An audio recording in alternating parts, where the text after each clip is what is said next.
I was talking to my buddy. Politicians can steal it as long as it's politicians. The difference is people vote for them. Like, I know he's not Kamala Harris. It was like, who would buy that? Come on, here, $20 billion. Really? For what? He doesn't know anything. He failed upward. He failed upward. Who does that? Welcome to Lethal Sales Live for the weekly podcast for car people who play to WIN. Nope. Hello there. Good evening. Good afternoon. Whatever it means. We got Larry down below. I'm sure Larry has some comments on the spontaneous breakdown of the escalator and the teleprompter at the UN. That was pretty funny. But, what was funnier was just the group stupid. I was watching, I think, Gutfeld this morning, and he said, the good news for Macron is he had to walk to the UN and his wife didn't show up, so he didn't have to worry about getting a beat down when he was there in Manhattan by his wife, who my wife said used to be a man. I have no idea. But you know what? I think Candace Owens is being sued. Oh, yeah? By that person because she said she was a man on her podcast. Really? And Mrs. Macron decided to sue Candace for that. Well, he isn't known as a tall man, and he isn't known as a very strong man.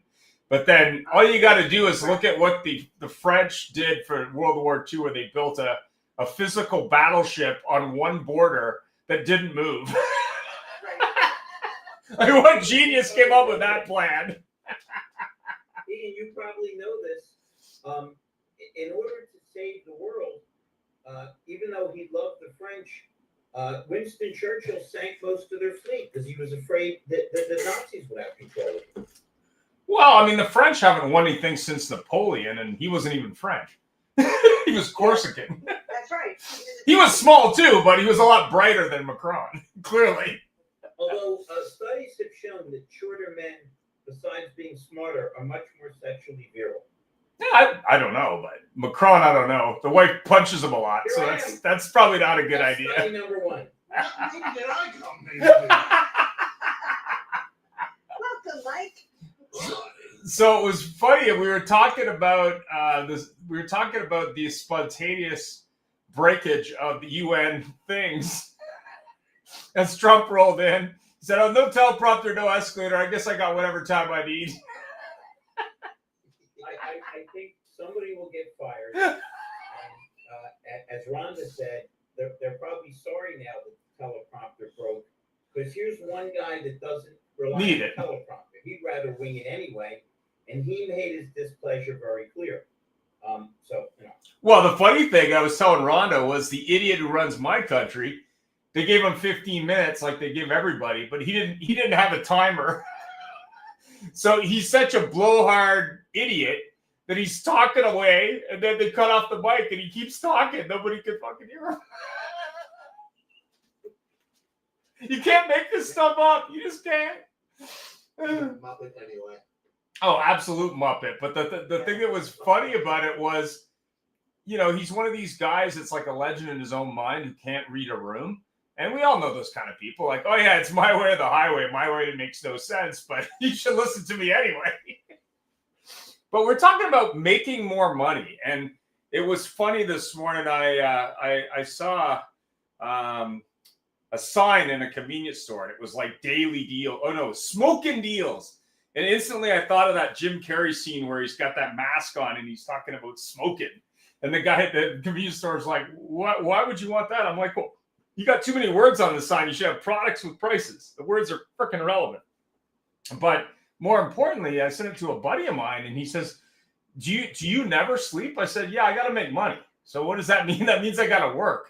And I had to work a lot. So when you're talking about making more money, I think a lot of it, and maybe it was something my dad taught me when I was a kid, but a lot of it, I think, is just a belief that if you put in the hard work, that if you do it the right way, and if you do it for the right reasons, you can make a very good living, but more importantly, you can make it the right way.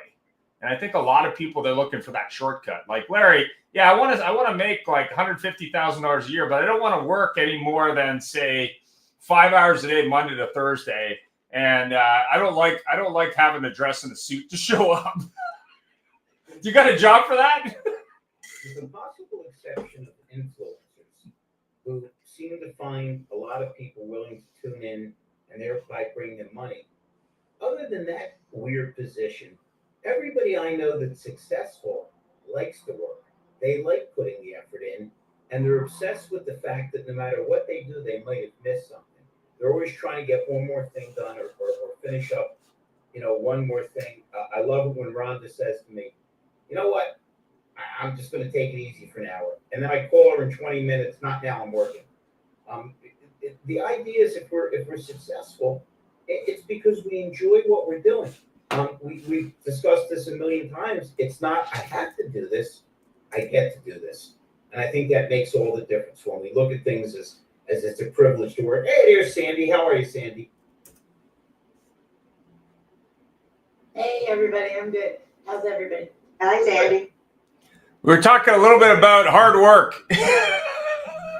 I've been working hard all day. Yeah. We were saying, Larry or Sandy, you guys get a call saying, hey, yeah, I want to work 3 days a week. I don't really want to dress up for the job. I'd like to work from home, but would they pay me $150,000 to do that? And could I sort of like work when I wanted to? Do you got a job for that?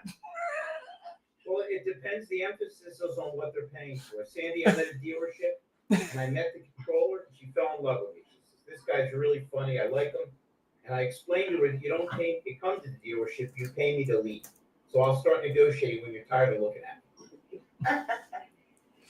And a shout out to Vince Palladino. His dad died yesterday. I was told by a friend of mine that he had died. And then I found out later, no, it wasn't him, it was his dad. I'm like, oops. Certainly condolences to Vince. Yeah, he's a good guy. He just his dad I guess was 85 or 90, but died Tuesday morning. Sleep, I think. Anyway. Sorry to hear that. Yeah, such is life. One of those, it's going to happen at some point. Yeah. I just hope it's not yet. Yeah. You never know which day's your last. Hopefully you don't. Anyway, hopefully it's a surprise, I guess. There's been a lot of loss, and I think a collective prayer for the world at large might be a good idea, at least for me. So. Yeah, there's been a lot of crazy lately, general, but lately. But I think what we were talking about, Sandy, maybe you can comment on this, is, everyone wants to make more money. It's just nobody really wants to do what it takes. I mean, what do you hear from candidates and dealers and other people who say, hey, like I want hardworking young people or hardworking older people. I'm just not in alignment with what their demands are to work for me. Well, I mean, first, I kind of try and stay away from generalities, like everybody and nobody, right? Because I end up finding out that that's not really true. Okay. Right? That it isn't everybody, and it isn't nobody that wants to work. I think it's also important to define what that work looks like, right? So, if you have a clear, like I'm sure Larry has clear job descriptions, right? When he's finding salespeople and people to work in service for his dealers, he's got job descriptions that talks about what are the essential duties, right? These are the things you're going to have to do, and these are the hours that you're going to have to work, especially in sales, right? Sales is notoriously in our industry, right? Very high Right. hours. People work a lot of hours. So, but in general, really, I guess maybe here I am, hopeful Sandy again, right? Like I'm always thinking on the bright side, Right. right? And I believe that most people want to do good in the world and do good at work and do good for themselves, Right. at life. So do you have any advice for that dealer who says, hey, I'm having trouble finding someone when I pay this or when I offer this package or when I structure it this way? Do you have any advice for that dealer who says, hey? The first advice I would say is start looking in different places, Right? Interesting. Are you just doing Indeed ads, right? And the post and pray that you get some good resumes or some good people walking in the door, right? Today's world, especially in, maybe Larry can comment on this. We have had since pre-COVID, we were heading into a labor shortage, Right. right?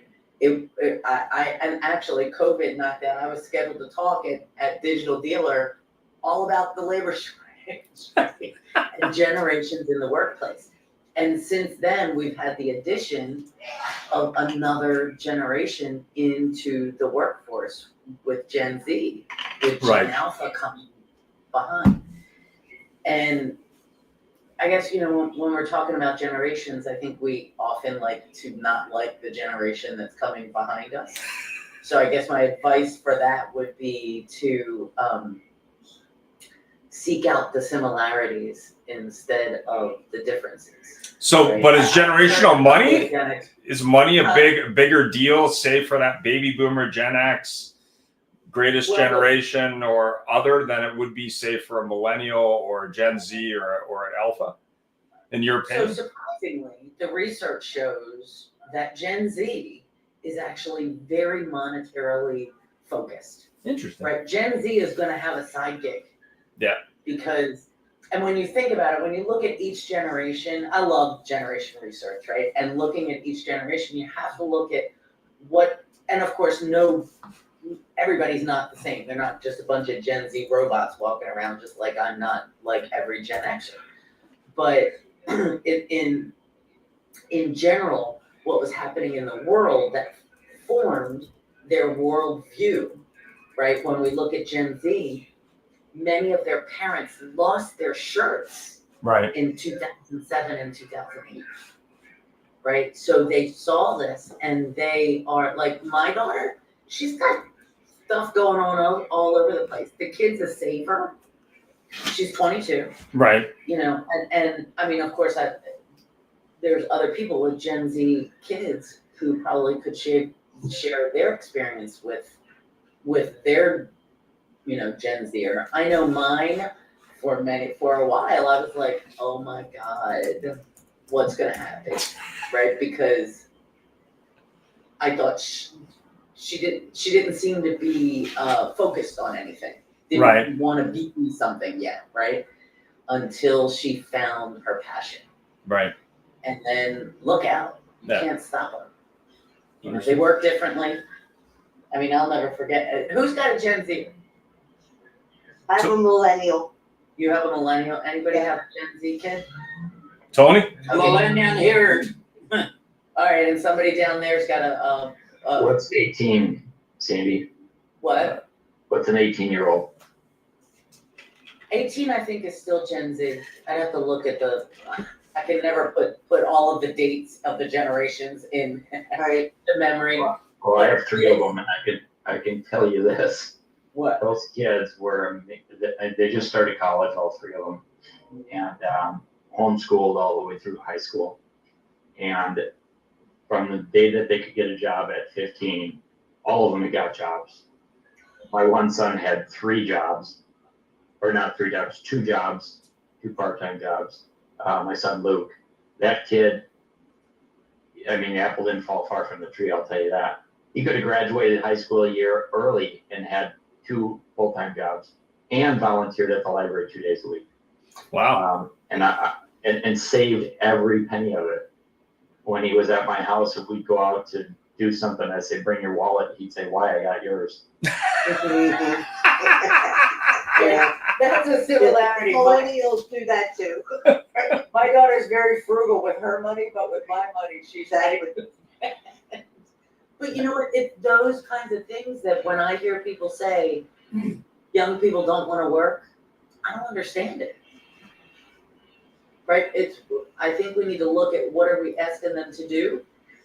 Does it fit for them? And do our workplaces fit in what they're looking for? Where do they want to work? Right? And I think it depends. Yeah, I think it's the college that they go to, the degree they go for. and the expectations they are taught are coming their way with a degree in, I don't know what, sociology, history, whatever. And reality, when they get out, these people are looking for a job for a year or more. And they, unless they refocus, unless they pivot, and unless they think about doing something else, it's not going to happen. So, I do blame the schools and the whole education, Disconnect? Is it a disconnect? administration. But do you think it's a It just disconnect causes between the kids market to- and the student, or the course and the I student? can't hear you, Ian. Do you think it's a disconnect between the school and the student, or the student and the school, or the industry at large? What do you think? Like, I know there's lots of talk, The school but doesn't know what's out there. Don't let the parents off the hook here, guys. Well, Yeah. yeah, okay. I mean, I had to redirect my kid. She wanted to be a fashion designer. And I said, most of them know how to sew. But that's what I want to be. I said, here's what you do. Well, then she decided she wanted to go into fashion merchandising. And I said, here's what you need to do. Go get a marketing degree, and you could do whatever you want in fashion if it comes up that way. So yeah, I mean, you have to direct them a little bit.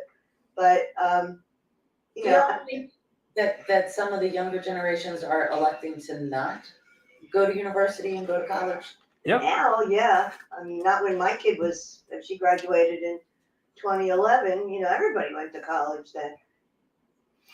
So, I mean, and she's working. That's not a problem. We work together, actually. But I think Rhonda brings up a really good point. Are we doing a good enough job with outreach in our industry as a whole, right? With outreach to younger generations, to middle schoolers. And I don't mean just retail. Yeah. no, Right? I don't mean just, Effie, yeah. I mean the industry as a whole. I was just doing some judging for some awards for Reuters, okay. and there is an EV charging company that has a really cool internship program, right? And so kids, they're in one small area of the country, but it made me think about their outreach, letting young engineers know that there is a path in automotive, right? Are we doing a good enough job? Well, Tony, I'll Gary, jump you were in. talking about that. Go ahead. Well, Tony made a comment and he said that don't overlook the parents. And you have communities. So I myself have raised 3 daughters. In my third, 2 are already out of the house and living in apartments on their own, graduated through school, making their own money. And then the third, Wait a minute, Gary, are they all married? well, they're living with their boyfriends and they're off my No. pay. The only reason I'm asking is, imagine if I divorced my wife and married one of your daughters. I know you've been sweating out Mike Larkin being your partner. Imagine me being your son-in-law. Tony Thorstad just crossed himself. Talk about entitlement. Wow. Wow. I'll have to pause for He's not going to sleep tonight. Very nice, Larry. I knew that would stop him dead in his tracks. but we'll try to get back to the discussion at hand. Is we've Hold just on, Doug Reeves just jumped in. Doug, welcome. We're discussing my upcoming nuptials to Gary Soman's daughter. Sandy Danino had to take a tranquilizer. And Thorstad, once again, I have driven to religion because he said Jesus Christ. No, that was cheese and rice. I'm Jewish. It's a good time for food. training and mentoring and making money is what the auto industry has done for years. Now, we're witnessing tons of things. We're witnessing where college is not a path for a lot of young men and women, and that careers in trades or learning skills are definitely where they need to spend their time. So we're witnessing guys like Mike Rowe and doing things where he's bringing back the trades. And what we also at the same time just witnessed, there's an abundance of people that want to work. It's just people they don't know where to go. They don't know how to do it. Right. So we have our mutual friend, Katie Lampier. What did she do? She brought people together, and she brought veterans that want to work and dealers that want veterans, and she raised monies for a great cause. Mhm. We're now seeing more of this, not being told that it's a bad idea. So the indoctrination that we've witnessed is loosening now. And now we're going back to, it's time for doing it the right way. You do evaluations in high school. And if they're not, you don't study, and that's what Mike Rowe, I always listen to him. He's the guy from The Dirtiest Job. Yeah. And he has Mike Rowe Works. And he does scholarships all over for young men and women going into the trades. And we made people feel like you're not good enough to go to college, so you need to go learn a skill. And that's so far from the truth today that we witness is that we see plumbers and contractors and carpenters. Sandy, we are doing a bad job in the auto industry because, boy, wouldn't we want young men and women from high school coming in and wanting to learn and follow a trade and become a mechanic? Or they just want to be in customer service and they want to be able to see how an operation is of a family-owned business. They get skilled, they get trained, and that is what we're all coming, and I see myself coming full circle. I'm going back into the showrooms. Why? Because the showrooms are where the young men and women are selling cars, and if I want to sell my wares, I need to go and help them learn. And it's like we're back to the 90s. The auto industry hasn't matured. It's done. And now where we are is back where you need to have trained, solid processes with good, solid people helping customers. And once you have that all dialed in, well, now everyone's going to make money again. And so I'm very excited to see, because we do have a lot of positive people that are stepping forward, and you're seeing the leaders and the dealers that lead or general managers that lead, and they treat the top and the bottom the same way. They're all on a mission, and you love to see that. So I hope to see general managers and owners take initiative and go back to what they were taught how to run a business. And it's people first. And it's people first, and it's not gross, and it's not any of those things. And that's how you get your business back, because if people appreciate where they work, they're going to treat the customer better. And now you got a win-win. Everybody wins, not what we witnessed for the last 20 years. It's crazy. Hey, Garrett, but I don't want to cut you off. Tony sometimes has to cut out at the 6:30. I'm good, Larry. I'm good tonight. Okay, awesome. All right, Garrett, go ahead then, please. And no, but I'm just saying is that it comes from family teaching good skills. Everyone's saying, my kids were all working at 16 years old, or when they got their driver's license, they were working as lifeguards, they were working at golf courses, serving food. And when you teach them that they have to work, it follows. And so I think they're getting back to the values of family, skills, work. We're going to see some good stuff. I think we're seeing really positive things, and I'm feeling good about where we're going. So it wasn't good for them. Before we jump to Mr. Larkin and Mr. Reeves, necessity is the mother of invention. We've set up a system in this country where it was too easy for universities to raise their prices. And a lot of times the universities churned out people that didn't have a degree that corresponded with a skill could be used. Yeah. One of the reasons Mike Rowe is such a great American, He doesn't knock anything. He just says that we have a desperate need for plumbers and carpenters and electricians, and he's put his money where his mouth is by helping these people. But the only good thing about prices being high and everything is I think people are waking up to the fact that they need to make money. And the young people of today, they're no dumber or no smarter than the young people of 20, 30 years ago. But I think the imperative has come back. I need to make money. I need to make a living. Not everybody wants to live with their parents. Let me jump off my soapbox. Doug Reeves, glad to see you. Mr. Larkin, any thoughts? And I believe our Zoom user is Abdul. He likes to use an alias. So, No. Thank you, Larry. It's just Ian sent me the link, and that's why it shows user. Thank you. If it makes you feel any better, Abdul, you've never looked better. Thank you so much. I appreciate it.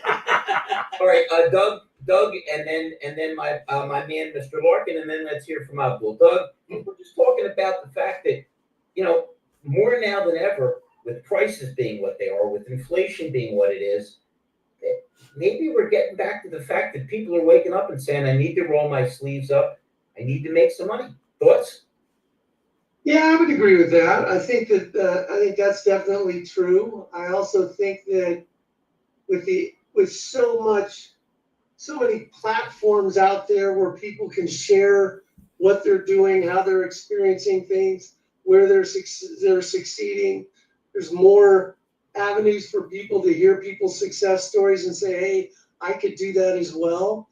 I also think that, kind of chiming in on what I just came in on late, the flip side for dealers is that as margins shrink, as profits start to erode, maybe they'll take a harder look at the turnover that's occurring in their stores, and maybe they'll figure it out that finally that keeping my people, training my people, making my people better as a better reward, so that those that are looking for jobs are actually going to go into a place that's open arms and going to develop them as well. So it could be a perfect storm right now.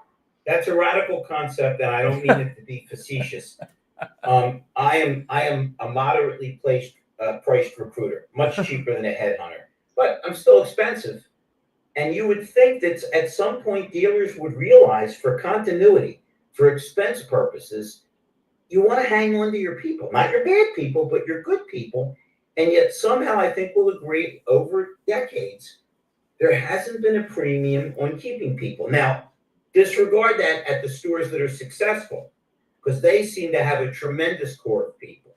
But for the most part, I mean, listen, I love the fact that I can find techs and most people can't. But I should have a tremendous problem finding techs, because if you have a good tech, you should treasure them, but they don't. You would think that if you had a good sales staff, if you had a good management staff, the concept would be to keep the team together. But I was a dealer, and for anybody that's had any, Sandy, you'll nod your darn head. Listen, For some reason, and I was never like this as an owner. I've been with owners that said, yeah, I paid my guy $200,000. The hell with him. I fired him and I found the guy for $140,000. But you weren't paying him a salary. You were paying him on what he produced. Yeah. So to cut people in terms of what their production resulted in doesn't make any sense. So in an industry that destroys its own people, that breaks up its own teams, that doesn't treasure, that doesn't have an open door policy, come to me if you have a problem, you're always going to need a Larry Feldman and a recruiter. Well, Yeah, Stephen I think it's Fusil true. I also think said had a comment. You'd like the question, but go ahead. oh, I just wanted to say, I want you to mark it down, 7/27 on September 24th, Larry, and I completely and wholeheartedly agree with Larry. Wow. Which is very scary for Tony Thorstad, because that means Oh, we're only- dogs will be eaten with cats. The world is finally ending. Sorry to interrupt. Yeah, but to get back to what you were saying, though, I agree with what you said as well. But I also think that, and you can't discount the fact that there are so many forums out there where dealers are speaking and sharing what's working, that it's bound to get the information of success bound to spread. And you would think that slowly more and more dealers would see the light. Do you remember, Doug? You know I turn everything to music. Do you remember what the title of Keith Richards' solo album was? It was a great solo album, much better than this. Talk is cheap. True. I'm a fan of David Long's. I am a friend of David Long's, and I'm proud to say I do all his recruiting. He just referred me to some really nice people. And David Long gets on and says brilliant things. He's got brilliant dealers. He's got brilliant, everybody's on. But I'm not 100% sure that travels well. Because does everybody on this program agree? Every dealer talks culture.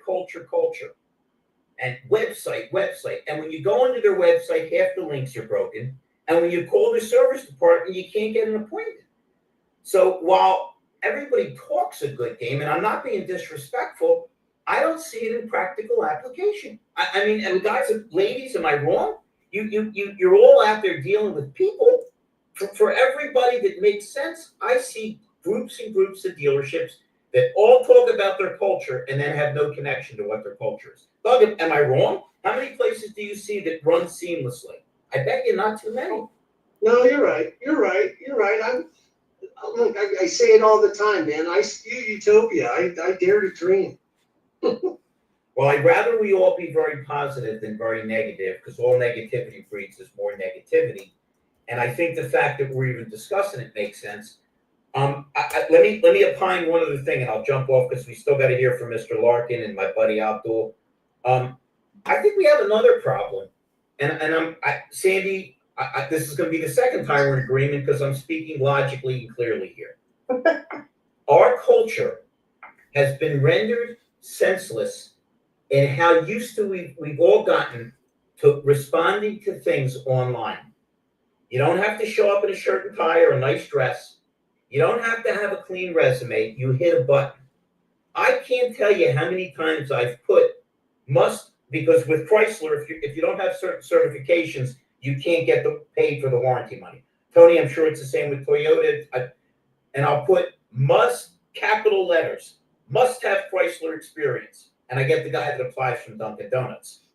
So it's not like I word my things very carefully. Sam, you do the same thing, I'm sure. And it's frustrating that we word it perfectly, we take our time, and nobody's looking at it. So I think the breakdown is also the people that are looking at the jobs aren't really looking all that hard. Guys, ladies, am I wrong? The people that respond to me, I get some really great ones. Last week, I don't know if you saw the post, I had 20 people in the room. It looks like I'm going to get like 10 or 12 hired. Fabulous week while I was there. I got some techs hired. But man, do I get a lot of people that hit the button and haven't even read it. Sandy, you'll love this. We kid around a lot, but we're both meticulous, right? I mean, listen, I write everything down. I'm not bragging. I don't make that many mistakes because I'm afraid to make a mistake. Sandy, Ann Nethercott is not a liar. I always answer my phone. If I don't answer, I'm on a plane or I'm training. And I cannot tell you how many times I say, hello? Yeah, calling about a job. First of all, they're shocked that somebody answered their phone, so they're in stun mode. Then I say, are you calling about one of our jobs? I am. Great. Which one? Because there's apparently nobody's heard of this new invention. Doug, you may want to pay note of this. It's revolutionary. It's called a pen and a piece of paper. So instead of writing down the name of the place and the phone number, they click on the number, and I swear to God, 40 to 50% of them hit the number and don't even know who they're calling. I just had an idea. We should do a webinar for specific for younger generations. Maybe it's part of the outreach that we can do. We should do this. Let's do it, Jan. Like come up with get somebody to help us sponsor it and do some kind of outreach program. Okay. Or let's do this. This is such a great idea. Let's you and I talk right after the show. And Tony, okay. Tony seems adamant about getting in. I am. I want to say something. The name of your company is Career Changers, but yet you're asking people to apply for a job. Right, because they're it's changing not the same thing. We have. It is not the same thing. Job we change. hire people for a job, and they do it for a period of time, and then they leave. Why? Because we train them to do a job. We don't train them to build a career. Great point. Speak for yourself, my friend. Well, I'm speaking for the industry. Yeah. We hire for a job, we train them to do a job, they discover they hate the job, and they jet. Versus hiring them for a career, training for a career, and building it into a career. Listen, most of the training we do for salespeople is to teach them how to sell a car today and move on to the next customer. 30-day cycle too. We don't teach them how to build a business, a book of business, how to take care of that customer, how to own the garage, how to own the driveway. We don't teach them even how to make the 3-day follow-up call on a sold delivery. Hold on. I'm not interrupting. I love you, but you just said something that I discussed today. I'm training at a dealer in Minnesota. Yeah. Let me ask you all a question, and I mean this sincerely. I respect everybody on this damn program. Heck, I'm about to go into partners with Sandy Zandino, which is kind of like Jesus and the devil. Another one. What's with the polygamy? You're going for but hold Gary's on. daughter and now Sandy. People would probably come just for the entertainment factor. That's how I got rich. Listen. Think about this for a second. How asinine is it that the only focus a lot of dealers have is on the CSI so they get their money from the OEM? Shouldn't the emphasis be the heck with CSI? Let's make sure you keep your customers happy so they'll come back and buy more cars. I didn't mean They to- lost the spirit of it. They absolutely lost the spirit of customer satisfaction. Right. Yep. No, I just had this meeting in a manager meeting this morning. The argument or the discussion was, what's the thing that's most missed? And well, it's qualifying the customer needs discovery. And I said, no, the one thing that's most missed is we sell them a car and forget about them. We don't know how to build that book of business. We give a lot of lip service to customer service, but the minute they walk out the door, we forget who they are. I'm building on you again. I'm not interrupting, my good and great friend. Yeah, no, go ahead. Let's look at two things. We all agree that at a certain point, dealers got a little tougher with demos. Yeah, you got to do a demo ride. Why isn't it mandatory in every damn dealership in this country that you got to do a service walk? Since every dealership except the gold standard ones are having unbelievable leakage through service because they don't build that in to the situation. Now, another thing, and I'm not complaining, they pay me a lot of money to teach them. How the hell can we not focus harder on prospecting? You close at the door 15%. If you're Joe Girard, you close at 20% maybe. But you close on repeat and referral, particularly if there's a bird dog fee, as high as 70%. And yet the whole country is still staring out the window waiting for a stranger to come in. Yeah, waiting for the next victim, you know. It's absolutely ludicrous that we don't teach salespeople on day one how to take that first customer they sell a car to and build them into a lifelong customer. How to own that driveway. Sir, ma'am, Yeah. would you do me a favor? Sure, Larry, if I can. You were such a pleasure to talk to and to do business with. Would you please, if you know anybody half as nice as you, refer them to me. I'll take great care of them. And by the way, I know we're not just friends as far as money goes, but there's $100 in it for you. Folks, let me tell you who wants that 100. Everybody. Poor people need it, and rich people want it because it's how they got rich. I've seen wealthy people drive their Bentleys across town to save 3 cents on a gallon of gas. Ian, I'll say to you a liter of gas. I know you like it when I think, Canadian. 1/4 of the amount. Listen, I don't want to cut out. Boy, great participation tonight. Mike and Abdul, what are your thoughts, please? Hey, I hear this over and over and over again. I'm the CRO, the Chief Repeating Officer. The one thing that's missing, and going back to what Gary said, we learned as kids with our parents. Your mission, vision, values, and if you violate one of them, you're gonna get a wooden spoon up your friggin' rear end. That doesn't happen. When I got to college, I heard this term. We're not all Irish with the violence. We're Jews. The deal would be, you're bad. You know what a wooden spoon is, though. Violence, they called that love when I was a kid. Cross my line or up the. Well, I would do this if I didn't love you. That's why I'm focusing on recipes.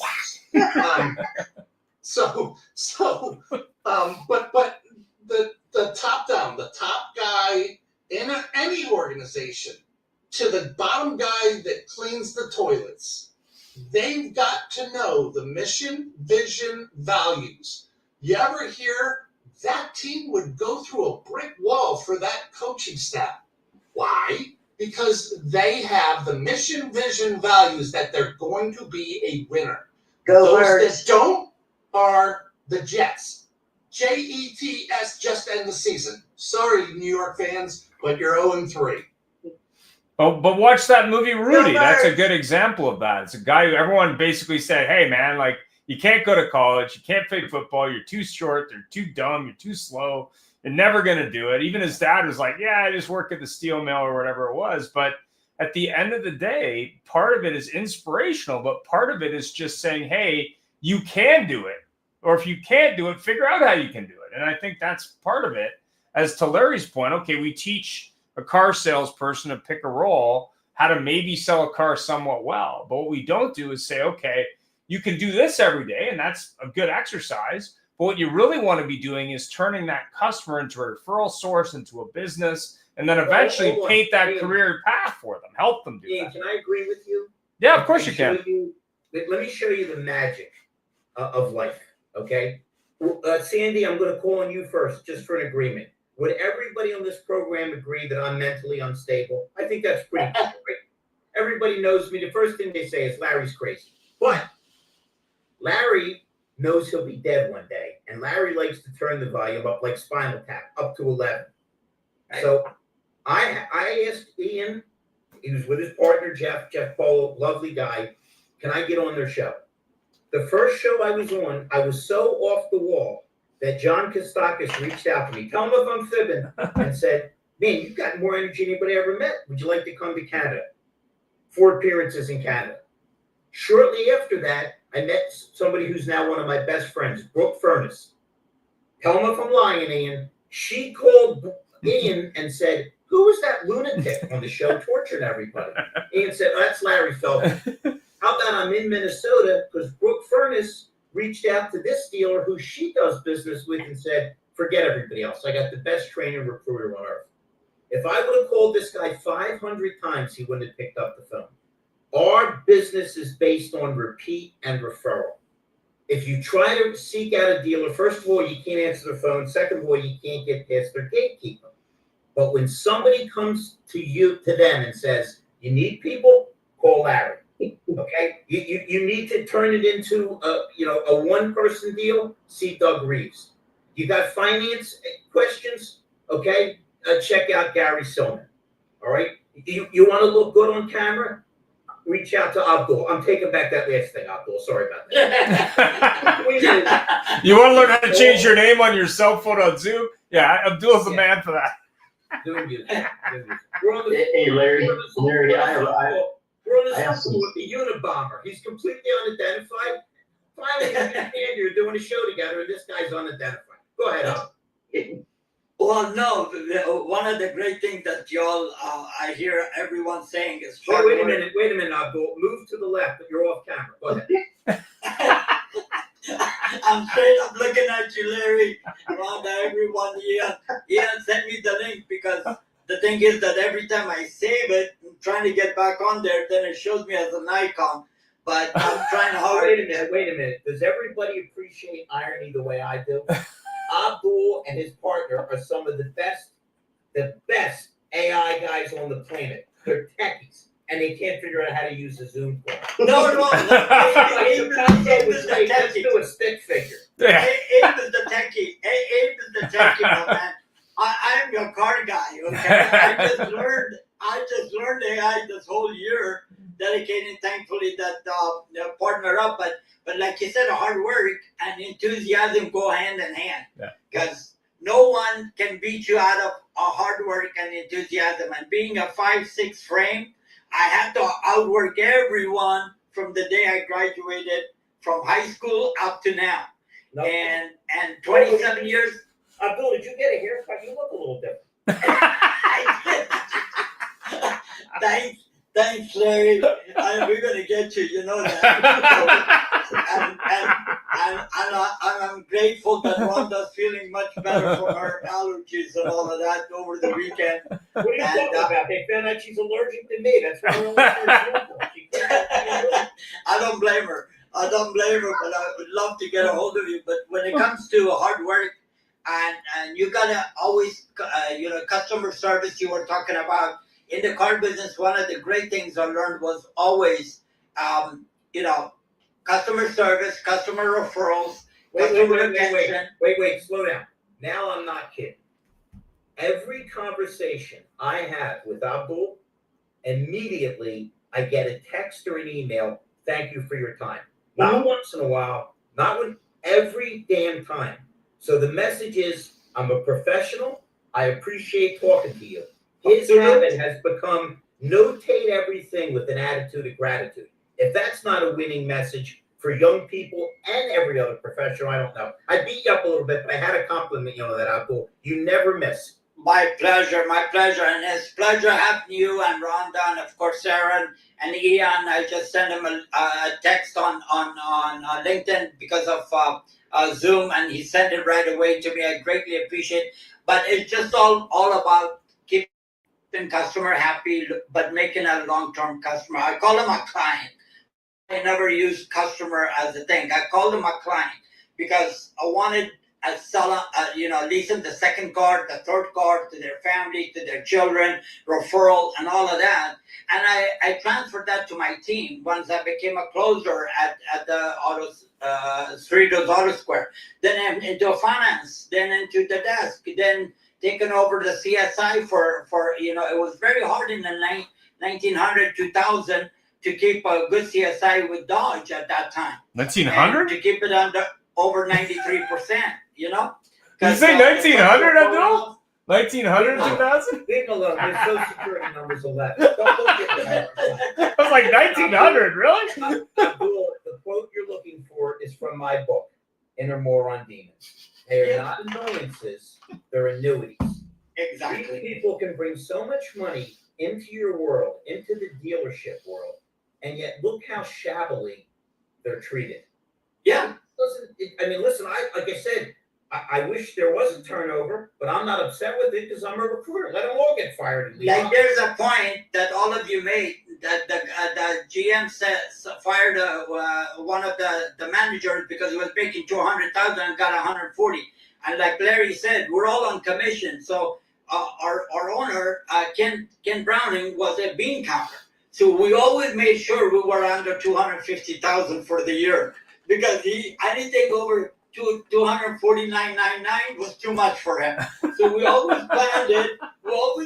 Job security is to be at 249.999 and not raise this thing in there. As opposed to if, and I'm not being disrespectful, Right. if Ken looked at it from the viewpoint of Tony or Doug Reeves or Larry Feldman, he would say, man, let's get this because I'm not paying the guy a salary, I'm paying him what he earns, and I'm only paying him a fraction of what he earns. Exactly, but he wanted 400 cars. He didn't mind the 400 cars. Well, when you get to 400 cars at the Dodge store in Cerritos, then you better pay me $300,000 because I'm putting in 70 hours a week for you. Right. The oldest joke in the car business. We lose money on the cars. Well, how do you stay in business? We make it up on volume. Exactly. It never made any sense. It still doesn't make any sense. Well, here's the thing. Volume keeps you a job and growth makes you a paycheck. Okay? And that's the way we looked at it. And especially with CSI money coming in from dealerships but the service walk was the key to my success and my team's success is to make sure they had a service walk. Even on a Sunday, when the techs were closed, we always made sure we introduced them to a service rider Monday through Saturday. On Sunday they were closed, we'll give them a card. Here's the card of your service rider, your service advisor that will be calling you for your first oil change. And that's how we kept the thing going. But like I said, hard work is very easy if you make it easy, and work easier as you learn the business and you learn different ways where you can make money from a service referral or finance or warranty referral, any which way. And that's why I got into AI last year, because now everything was changing because AI is coming in. So thankfully, we were very, very, very fortunate to join in with Sam Zella in South Bay, in Bay Area, and with Abe. And now we're trying to do everything we can with promoting Larry's thing and Rhonda and everybody and anything else. But you have to evolve. You have to change with the time, from digital marketing to AI marketing, and how to best help the dealers and keep the sales force and get them to be more productive. And get them Charles Darwin's concept of the survival of the fittest wasn't the strongest, wasn't the fastest. It was those that could more easily adapt. Yep. That's it. We don't adapt to the changing markets and the things all around us. You know, one of my favorite quotes, because he's my all-time hero, is Ben Franklin. I say it all the time. He said, "When you're finished changing, you're finished." Yep. Think about what we've seen. Think about how COVID led to Zoom calls and all the other things. Think about how the computer changed. I'm going to sound as old as Abdul, who claims he worked in the 1900s. When I got into the It's not 1900, 1990. Shut up, brother. I got you on tape. A little bit experience, 1900. When I got into the car business, I hand wrote my buyer's orders. Ian, you've seen me. Rhonda, you've seen me. I never handwrite anymore. I print, because when I started to write the buyer's orders, I wanted to make sure everything was distinct. So we went from printing the buyer's orders to going with computers. And then it got to the point where, remember the good old days or the bad old days, where they'd hand the paperwork to the salesman and you'd sign somebody up at your desk? That went away, because they started to make sure that there were more rules and regulations to protect the consumer and mitigate the liability for a dealership. You had to be bonded. But AI, social media, look at the things that have changed and how we've had to adapt. And the cool thing about adapting is, and I'm directly pointing at Sandy. Sandy and I occasionally butt heads, but we're friends, because we understand that the viewpoint we have now might not be the viewpoint we have in a month or two or a year or 3 years. So the more, and when you don't dig your heels in and say, this is it, as opposed to, it's how I feel, what do you think? It makes us better human beings, because we're more open to other people's feelings and thoughts. And I don't know about you folks, I'm wrong a lot. A lot of things that I thought made complete sense don't make a damn bit of sense. And a lot of things that I thought didn't make sense turned out to make perfect sense. Hey, Larry, I have a question. Yeah. Speaking about making sense and not making sense, Tony kind of glossed over something previously that I thought was rather insightful about CSI isn't what it used to be. I wonder if, under the assumption that the dealers that have a healthy employee environment are the dealers that are most successful, perhaps it's in the OEM's best interest to actually pay dealers on an ESI, an employee satisfaction index, so that they're encouraging dealers to do the right thing. The concept makes unbelievably good sense to me. It's a matter, if Doug, I always say the same analogy. If you and me are in a rowboat and you say to me, Larry, let's go to this side instead of that side, we row in a different direction. But when you're on a giant liner, it's just not that easy for it to turn around. And here's what's so funny. Man, I love when Doug talks. It always makes sense. I've actually seen that happen sideways. When we got the Hyundai franchise, I'm going way back, 1990, we still had Hyundai Excels, which were carbureted. Man, a fat guy on a bicycle could beat you going up a hill if you were racing an 89 Hyundai Excel. Slowest vehicle in history. The point is, nobody wanted to sell Hyundais and nobody wanted to buy Hyundais. And they were smart enough, the South Koreans, to realize they had to build a viable permanent sales force. And they came out with spins that if you sold Hyundais, you would call in the serial number and the last 4 of your social, and they literally, I'm not making this up, spin a wheel until you won 50, 100, every once in a while you won 1,000. So Cadillac started to do it. That if you stayed on, in 3 years you would get money, and it was substantial money. I was a top-notch sales guy for Hyundai and Cadillac. So we've seen them incentivize people, But we have to get back. I'm repeating myself. Forgive me. It's insane that we worry about CSI because the OEM will give us money. The hell with the OEM. Let's keep the customers happy so they'll recommend more customers to us.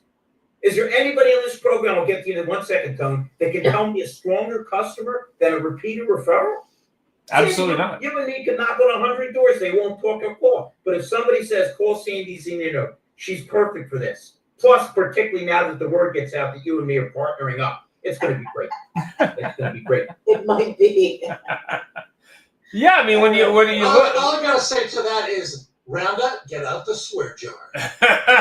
No. Sandy does not curse. I give Sandy all the No, credit. I'm not talking about her. I very rarely use foul language. Okay, if Sandy is angry with me, she has a Trump down in the closet and she sticks pins in it. It's like voodoo.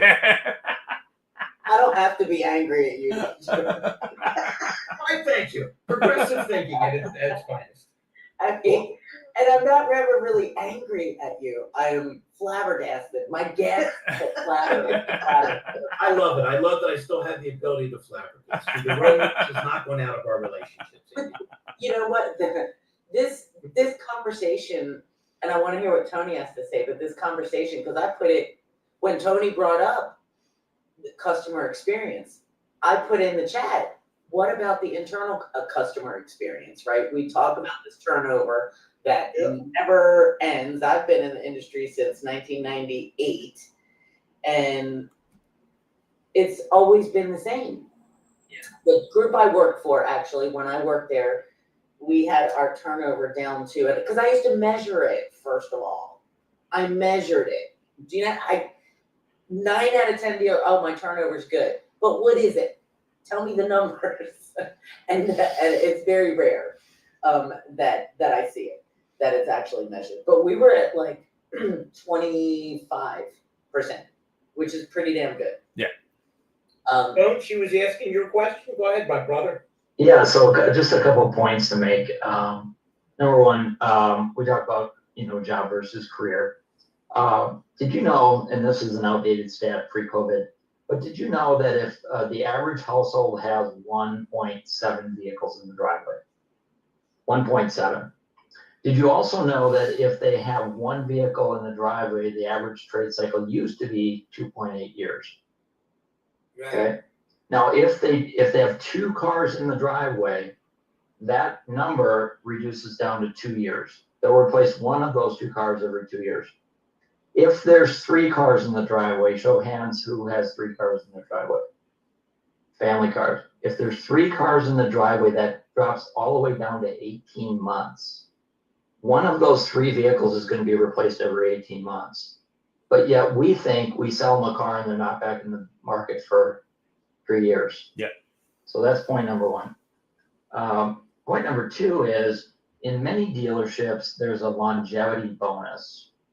Do you know any dealers that include that? Like for every car you sell, they tuck away $20, and at the end of the year, if you've been there for 5 years, you get X, whatever. But there's a longevity. Wait a minute, Tone, that most of those dealers that had that program have a policy to fire everybody in 4 years and 10 months.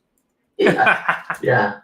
But imagine taking that concept and saying, just because you've been here a long time, we're going to give you a bonus based upon how many cars you sold, like a Christmas bonus. What if you said you a bonus based upon how many repeat customers you sold them? So instead of incentivizing them just for selling a bunch of cars, whacking a bunch of baby seals over the head and forget about them, how about if we incentivize them at the end of the year based upon every confirmed repeat customer? Yep. Tony, I love that. So let's say that How do Tony, you I feel? just. Well, like a lifetime value bonus. So Lifetime Shlomo, value. hold on.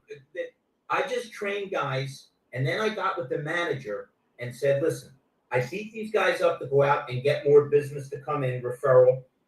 You're going to pay $100 referral fee, right? Okay. Do you want to have even more business? Yeah. Give the guys $25 cash if they bring in somebody a repeat referral. We spend a fortune that doesn't result in sold cars.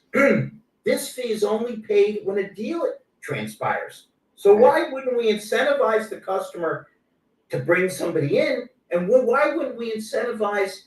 Think about the stupid amount of time we waste every day on nonsense.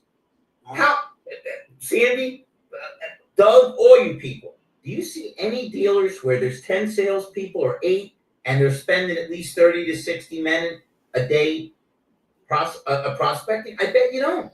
And I'm not talking about craziness. 5 texts a day. Hey, call me. I might have some money for you.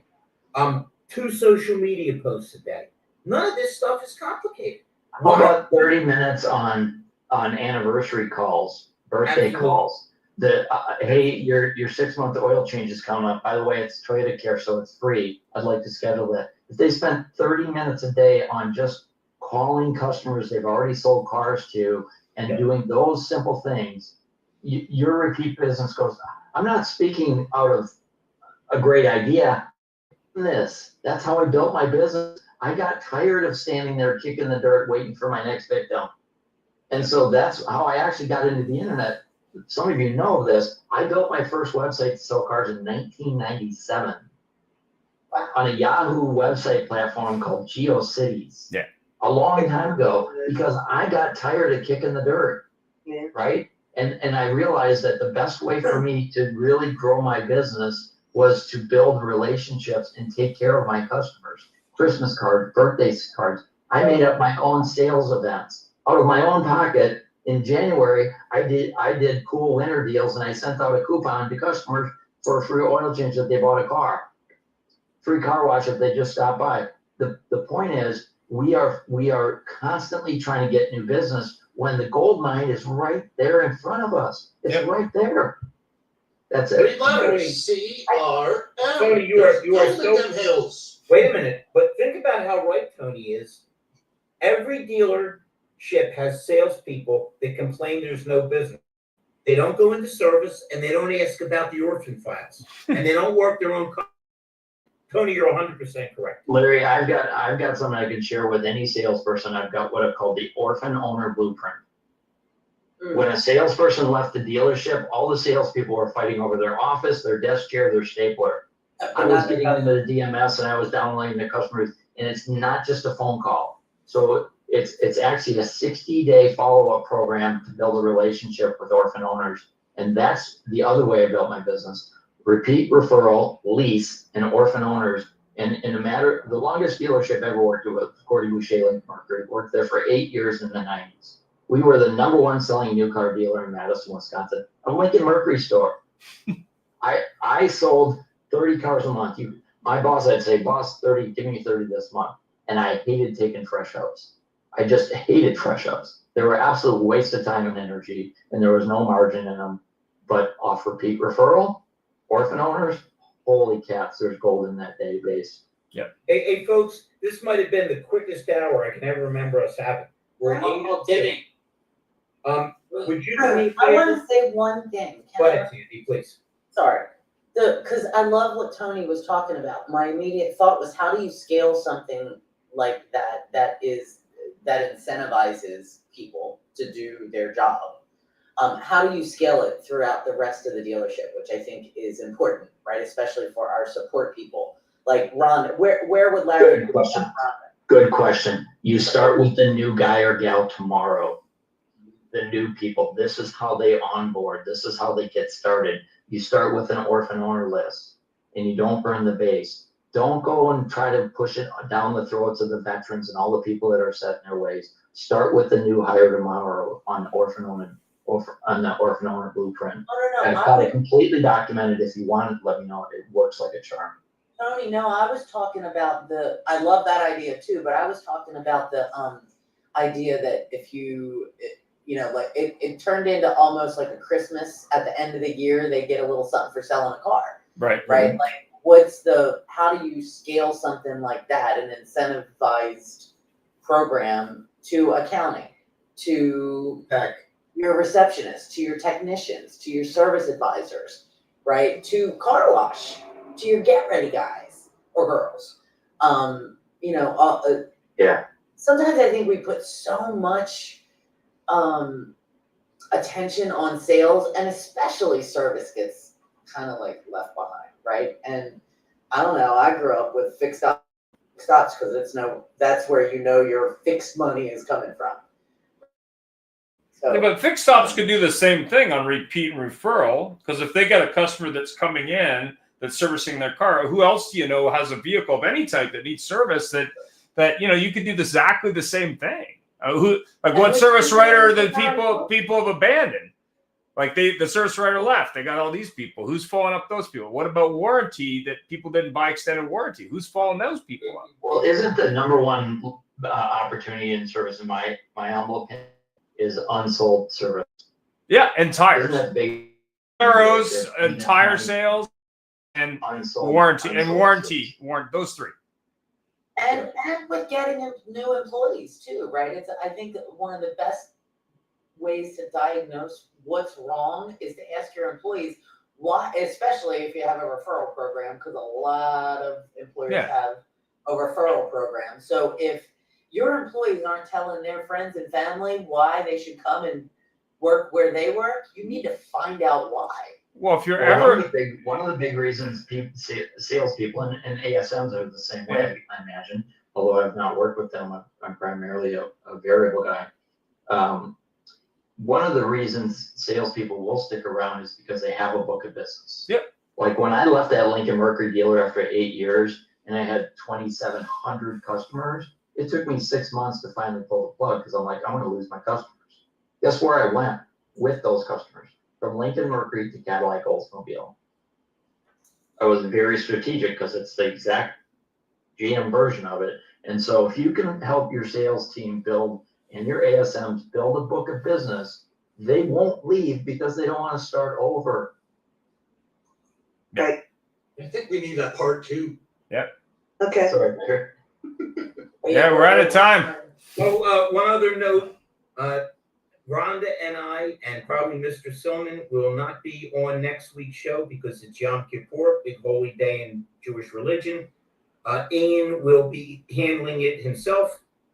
I will be working with Ian this week to help him insult people and interrupt them, so you won't miss me too much. And we'll go from there. Sandy, feel free to reach out to me. I like the idea of you and me teaming up. It'll blow everybody's I mind. think it would be hilarious. Rhonda, did you see I sent you a message with my cell phone number to give to Larry? Is it in the chat? Larry wouldn't look at I sent you a private one. She'll send it to me. We'll That's talk me on next week. LinkedIn. I don't know that I have your number or anything. You got a pen, Sandy? Actually, not right in front of me. I can send it to you. I don't have Jump out of here while you do the administrative stuff. I can do it. Tony, you're my guy. Stay healthy. Love you guys. Sandy, Have a great one, everybody. I have Excel, Larry, so.